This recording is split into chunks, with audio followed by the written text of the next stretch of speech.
This was really interesting. So everyone is going to have the ability to get a common playoff moments that we can all afford.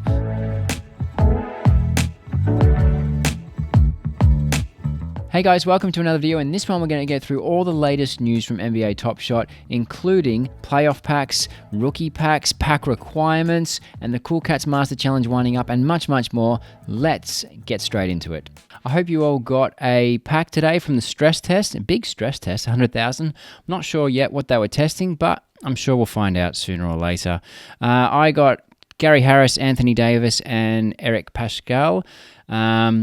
Pretty happy with Anthony Davis. So anyway, hope you guys got some good luck today as well. I think I got like the last pack because I slept in making videos for you guys last night. So what we're going to do is get into the office hours. There was some interesting things that came out of it. So I'm going to condense it for you and so you can get the news and all the latest gossip going on in Top Shot. There's some really interesting things coming for requirements for packs, the packs themselves, challenges and things. So we're going to get into all that straight away. So challenges, requirements are tight-lipped and top secret. There was a question about whether or not, how do we stop leaks happening? They kind of shut that down straight away. There's only about 8 people that know what the challenge requirements are going to be, and they are must need to know, and anyone else doesn't need to know. Cool Cats should be wrapped up by the beginning of May, some sort of time like that. So we've got Fred VanVleet at the moment, so maybe that gives him a little bit of a boost. Maybe it gives all the rest of your Cool Cats challenges a little bit of a boost. The fact that we're going to wrap that up fairly quickly, really, considering we're almost at the end of April. So that's, I think, good news, and we're going to move on to something new, a new set which will replace Cool Cats. Collectors teaming up to complete challenges is okay, but they won't extend the challenge. They won't extend the challenge timeframes to accommodate those collectors. I mean, that's fair enough, but I know a lot of friends help each other out to complete challenges, which is probably also fair enough. More details on the remaining Cool Cats moments will come soon, but for now, no more details. We'll look at ways to continue to innovate and improve how challenge rewards are perceived. Maybe challenge moments come in a pack, things like the red star already added, but no clear word on what ideas will happen. So again, there was a few questions about how do you make challenges relevant, and it was Jacob sort of said challenges used to be really profitable before, well, February I think it was, he was alluding to, and now that kind of flipped and they're not profitable, and perhaps it's turning the other way, and it's the same as the marketplace. It'll have its own waves, and it'll be interesting to see where Fred VanVleet goes because he's easily the most economical, and in Cool Cats 4 the drop-off for the Cool Cats moments was a lot less than previous. The value was a lot less, but the drop-off was a lot less as well. Obviously Dwight Howard and people like that dropped, a ton. Moments. Let's get into moments. People asking if we could get like a say in what moments get minted, because previously there've been a lot of meh moments, mid-range jump shots, whoop-de-doo. Basically, it was said that hashtag TopShot this on Twitter is basically the way at the moment for people to vote for moments. I think it's a bit messy. I think there could be something a lot more formalized that people could perhaps use or be developed, maybe a third-party website where we could vote for the moments that we want as they happen. For instance, we talked about the Luka MGLE in the last video and how it's kind of, it's a floater three-pointer, but he just had a floater three-pointer game winner the other day, which was epic. And he had another game winner early in the season, it was pointed out in my comments, and it was also epic. But the MGLE moment was kind of like, he threw up a floater free because three-pointer, because he thought he was getting fouled, and it just ended up being a circus shot. So hopefully the moments will improve, and I think they're conscious of that as well. They are always working on community project to help crowdsource from diehard fans to even better moment picks. Okay, cool. Hopefully they listen to us and they start getting some really epic moments on the platform. They intend to keep innovating in a way that encourages collecting and discourages rent-seeking, potentially looking at something that shows ownership, how many times a moment has been owned before, if it's fresh from a pack, etc. This is kind of similar to what was mentioned about players owning a moment previously, and if you own a moment but you bought it from an NBA player, maybe that would have some sort of extra value in future.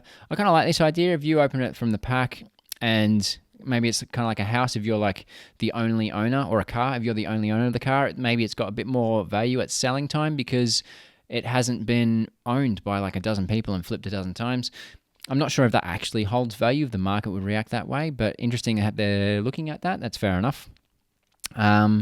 Potential for future interaction with moments and NBA games, like moments only available when you went to the game, moments as tickets of VIP fans. There's a lot of space for the real world to have the moments interact with it, basically, is what they were getting at.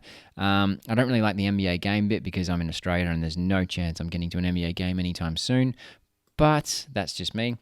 No regrets for increasing the edition sizes of moments. They were talking about how rares might not seem so rare anymore, the question was. And do they expect to keep ramping them up, or will they go back to being more rare?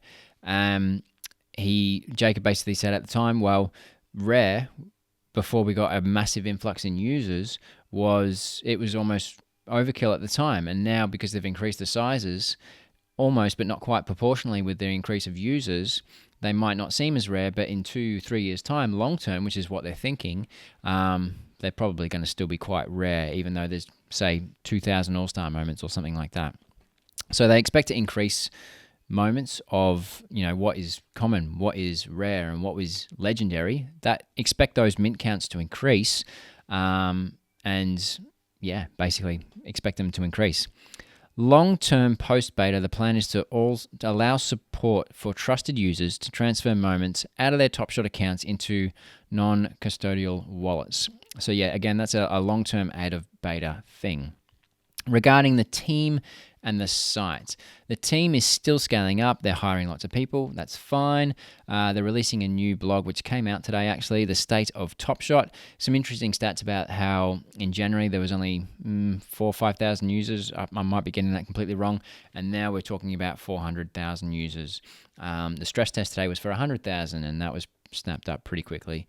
So the state of Top Shot blog, it's an FAQ blog covering a range of topics. For example, buying, selling, and all that sort of thing. And he also went into the fact that buying and selling dapper balance is both prohibited by Top Shot, but it's actually legal under money laundering laws. So that's interesting to me because Facebook, I always see posts on Facebook saying, right, I'm selling my dapper balance. Who wants to buy it? I want PayPal. And that seems to be happening quite a lot, but I didn't know it was actually illegal under money laundering laws. So that's pretty interesting, especially if you're looking to get out of dapper, maybe just apply for withdrawal through the natural, normal process. They are confident that they have yet to bring in a large number of NBA fans that will be keen to collect these moments. That's obvious. I calculated Facebook and Instagram added up for NBA followers, the NBA page, not NBA Top Shot, there's about 100 million there.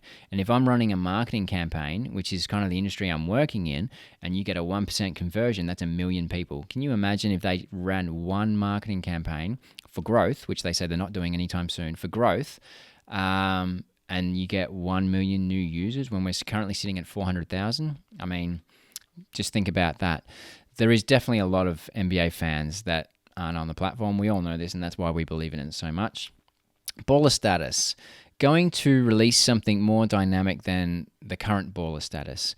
He mentioned this in the last office hours, which I kind of liked. Being referred to as collector status internally. No real specifics yet, but like if you buy something, moments, and the price goes up, or as you sell your moments, the price goes down. So that way, what they're trying to make is a live eligibility for are you a collector, essentially. They're trying to make it so it's not a baller status. You completed a few challenges back in January, so you're a baller, so you're eligible for a pack drop because that can't expire. A collector score, they're sort of saying, will be like a live reading on whether you're eligible, and then everyone will know, especially yourself, will know where you stand on pack drops and legendary drops and things like that. So I like the idea of it because a lot of talk was about requirements, and there's more on that in a bit later. So it'd be interesting to see how that looks and what will give you a good collector score. Like, do we have to buy moments all the time? Do we get points for holding moments? Because holding moments to me sounds like what a collector would do. So we'll see what happens. On to packs and drops. They agree they need to make sure they prioritize collectors of legendary moments as well for legendary packs they were speaking about at the time. Next time they do something like yesterday's drop, which they were talking about the MGLE drop at the time, they will account for that. As for the marketplace spend, that was designed to help avoid rent seekers. But long term, then they're not dogmatic on that. Potentially it might be or X dollars spent. So for the holo drop, it was 15 moments, this, and that, or have spent $999 in the marketplace. But for the MGLE drop, it was 15 moments, this and that, and had spent $99 in the marketplace. So you had to have some skin in the game, essentially. And that was specifically done to avoid rent seekers, and that's why we had less people eligible for the MGLE drop than we did for the holo icon drop, which was a little bit backwards, but these are things that they're working on. They're always going to change and tinker it, they said, and try to get it right for a lot of people. And they did say that they're listening to us. They're listening to all the things that are being said about this. It's a very hot topic, and it will continue to evolve. So watch this space. It was asked if there was a plan or timeline or a schedule for the following pack drops so collectors could plan ahead.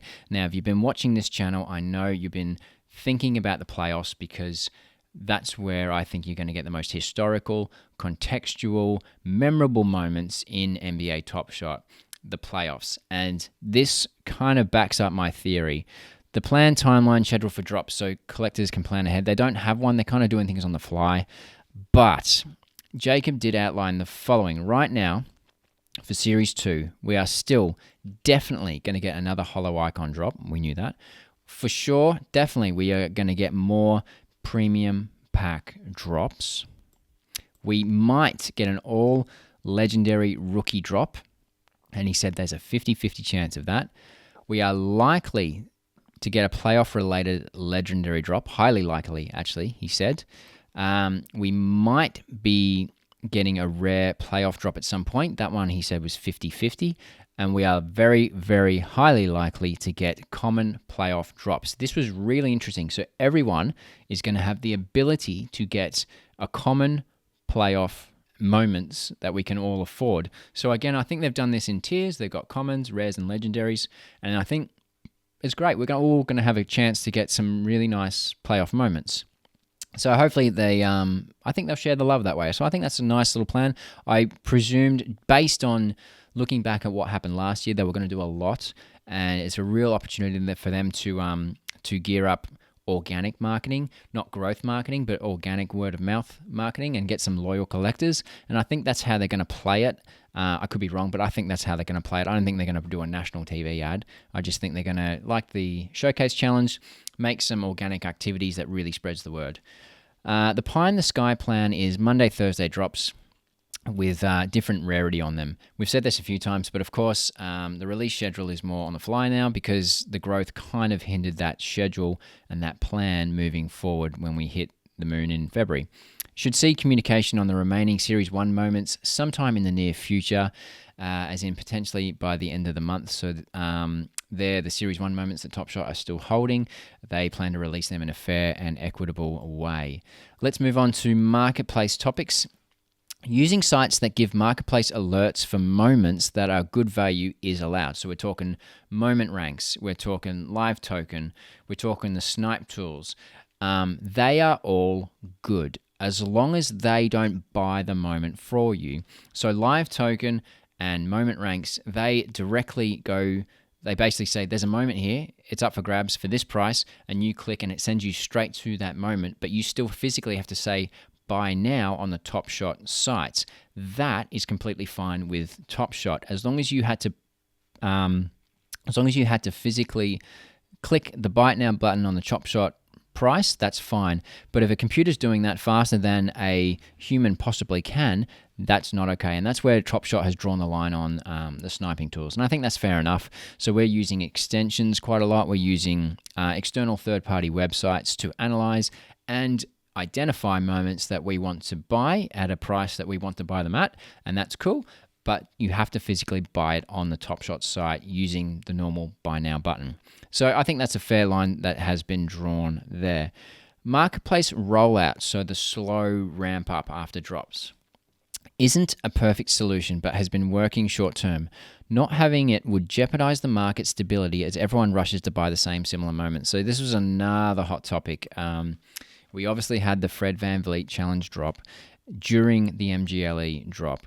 And then all of a sudden that identified your Joe Ingles and Jermichael Green, TJ McConnell and Duncan Robinson and the other one I'm forgetting, that they all of a sudden were going to be where the entire site was gravitating towards to get on the cheap for the flip or for the challenge.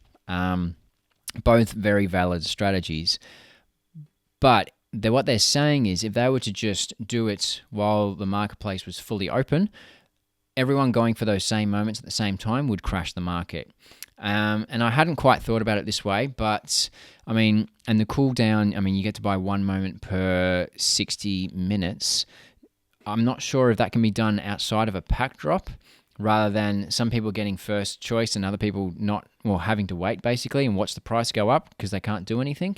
So I wonder if that can be done outside of a pack drop so everyone sort of gets to buy 1 moment in the first 60 minutes as soon as it can, but maybe that traffic itself and that bandwidth is where the site will really be troubled. My question also is, if NBA does do a promotion and they get 1 million new users, what's the long-term goal for the site not crashing if it's going to crash for a Fred VanVleet challenge? That's a question I would perhaps raise. Email sales is doable and definitely something they will look into. It's not a priority at the moment. Push notifications will return as well. There was a technical issue with push notifications, so they will return at some point. Trading is on the map for the long term, but overall gifting restrictions have done well to reduce bad actors. So there was a bit of talk about person-to-person trading and how there needs to be an alternative from Top Shot to trade on the marketplace because they don't recommend you trade off the marketplace. And there's obviously been some weird things happening.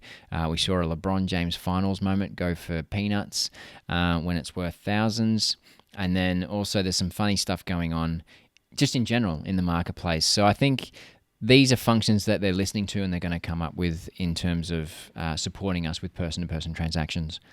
Blocked transactions issues has been flagged as false positives coming in. The team are working on them. Things like credit card specific VPN usage, which is interesting because sometimes I use a VPN on my personal computer, are often flagging as bots. So if you're using VPNs, maybe you need to turn them off sometimes for Top Shot. I'm not sure. Some miscellaneous stuff. The team will be scaling up soon to account for Usman's departure. 3 members joining the team, which should be familiar faces to the community to help in community engagement. That's cool. Marketing isn't planned to properly start again, but things like showcase competition and player collaborations will carry on. But big budget sort of marketing, they don't feel quite ready for. So we spoke about that briefly earlier. There are lots of forms of marketing. Marketing isn't just putting an ad on TV or getting the commentator to say, this halftime report is brought to you by Top Shot. There's a lot of other forms. And the collection showcase thing that they're doing, that is marketing. It's just not it's the scaling or the growth at a pace that they're comfortable with. I think it's, if they were to go from 400,000 users to 1,400,000 users, I think they would struggle to manage that. So I think they're managing their growth cleverly after what happened in February, and doing it on their terms, as opposed to something happening like what happened in February with the Brian Windhorst article, and then things really started to snowball. That was out of their control. So just my hunch again, but marketing keeps being brought up. Why don't you bring in new users? That will fix the marketplace. It will make my moments more valuable because we got new money, this and that. But these are all things that will happen, I think. I'm not too worried about that. Have plans to prevent multi-account bad actors benefit even less in the future. Really help crack down on that. It was asked also, what's the best way to report? There is a form on the website that you can fill out. There used to be a bounty, now there's not, but there is a form. They basically said, keep using the form. Users that have been waiting 22 plus days for the withdrawal to be processed will be looked at. It's about 300 or so people. In that situation, Jaeger ensures that in each case it is being looked at. A delay is partly due to the recent extra crackdown on bad actors doing things like buying, selling dapper, etc. They also said that a lot of the time these people had been contacted, but the email might go to junk mail and things like that. So if you are waiting for the withdrawals, just check your emails, your junk emails, and possibly that's the bottleneck as well on that time frame. Canadian banks are in the Q&A stages of testing and look likely to be rolled out in the next 2 weeks. So some really interesting stuff there. That's all the notes I had. The most interesting stuff that I wanted to bring you is the timeline and the clarity he brought around the future pack drops that we had. I had it in a previous video, the last time they did Office Hours, there were lots more packs coming. Sometimes not making a move is the move. So like I said, we're going to get more S2 packs. We're going to get holo, premium, possibly a rookie, playoff-related legendary drops, playoff drops, rare drops, and likely common playoff moments. So lots of exciting stuff to come. Anyway, that's it from me. I hope this was valuable, bringing you the news in a short, condensed, quick manner. If you got any value out of this video, please give it a like and subscribe because it helps me and the algorithm get through and justify me wasting my time here on camera with you to my family who are in the next room waiting. Thanks again for your time. I look forward to seeing you in the next video, and I will see you there. See ya. To keep getting valuable NBA Top Shot content, subscribe to the Ballers blockchain wherever you're listening. See ya!